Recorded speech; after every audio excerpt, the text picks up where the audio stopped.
मौलाना मजरुल हक और जयप्रकाश नारायण की जाय पैदाइश बिहार से अनवर अली अनवर। मेरे सिवा किसी का तो नाम नहीं लेना, ऐसी बेवफाई से तो काम नहीं लेना। लगता है मुझे आपकी ये गलतफहमी दूर करनी पड़ेगी। कजरा रे तेरे कारे कारे नैना, कजरा रे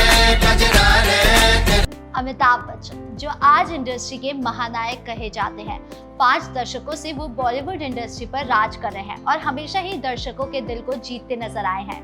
बागबान, पीकू, पा, शोले, सूर्यवंशम और न जाने कितनी शानदार फिल्म अमिताभ बच्चन ने दर्शकों को परोसी है। उनके महानायक बनने का ये सफर आसान नहीं रहा।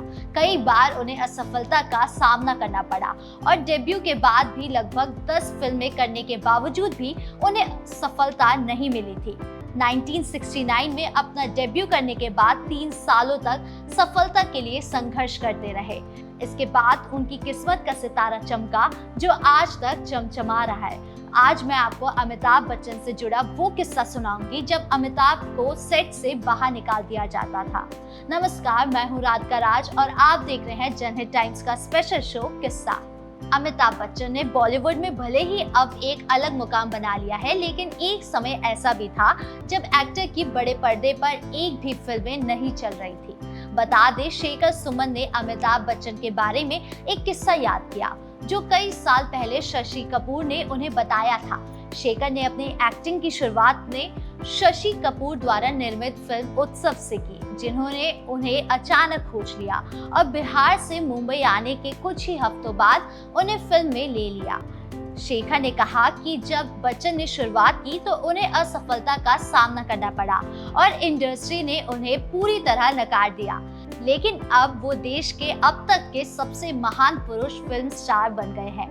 एक इंटरव्यू में अपने बेटे अध्ययन सुमन को शुरुआत के बाद जो असफलता झेलनी पड़ी उससे संबोधित करते हुए शेखर ने कहा, मैं बच्चन साहब का एक इंटरव्यू सुन रहा था और उन्होंने कहा कि पहले कुछ वर्षों तक मेरी 13-14 फिल्में फ्लॉप हुई और निर्देशक उनका नाम लिए बिना उन्हें वो कब्ज वाला अभिनेता कहते थे।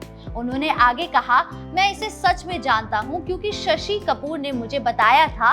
उन्होंने कहा कि ऐसे निर्माता थे जो बाद में उनके बिना काम नहीं कर सकते थे, लेकिन वो ही थे जो कह रहे थे, हे भगवान, ये कब्जदार दिखने वाला एक्टर फिर से काम की तलाश में आया है, उसे सेट से बाहर फेंक दो, उसे अंदर किसने जाने दिया। जब उन्होंने न्यूज रीडर बनने के लिए ऑडिशन दिया तो ऑल इंडिया रेडियो ने खराब आवाज कहकर उस कारण से उन्हें अस्वीकार कर दिया।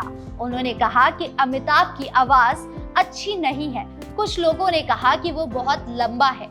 इसके बाद शेखर को तो सबसे खराब कहानी याद आई जो बच्चन ने अपने संघर्षों के बारे में बताई थी।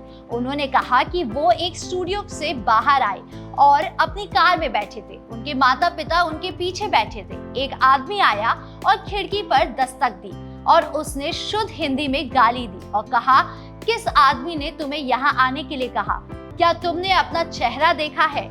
जहाँ से आए हो वहीं वापस जाओ। शेखर ने कहा कि उस स्थिति में कोई भी व्यक्ति हार मान लेता और ट्रैक बदल लेता, लेकिन बच्चन कामयाब रहे। इसके बाद शेखर ने कहा उन्होंने ये सब अपने ऊपर ले लिया क्योंकि उन्हें खुद पर भरोसा था। बच्चन को अभी भी देश का सबसे महान पुरुष का सितारा माना जाता है और वो अगली बार बड़े बजट की तेलुगु फिल्म काल्की 2898 AD में दिखाई भी देंगे। अमिताभ बच्चन ने काफी ज्यादा संघर्ष किया है, लेकिन इस बात से भी नकारा नहीं जा सकता कि कोयला कोहे घिसने से वो एक दिन हीरा बनता है और सूर्यवंशम के इस हीरे ने अपने नाम का परचम लहराया है और आज वो एक ब्रांड बनकर साबित भी हुआ है। फिलहाल इस किस्से में इतना ही। कैसा लगा ये किस्सा कमेंट बॉक्स में जरूर बताएं। कल फिर मिलूंगी आपसे एक नए किस्से के साथ, तब तक के लिए नमस्कार।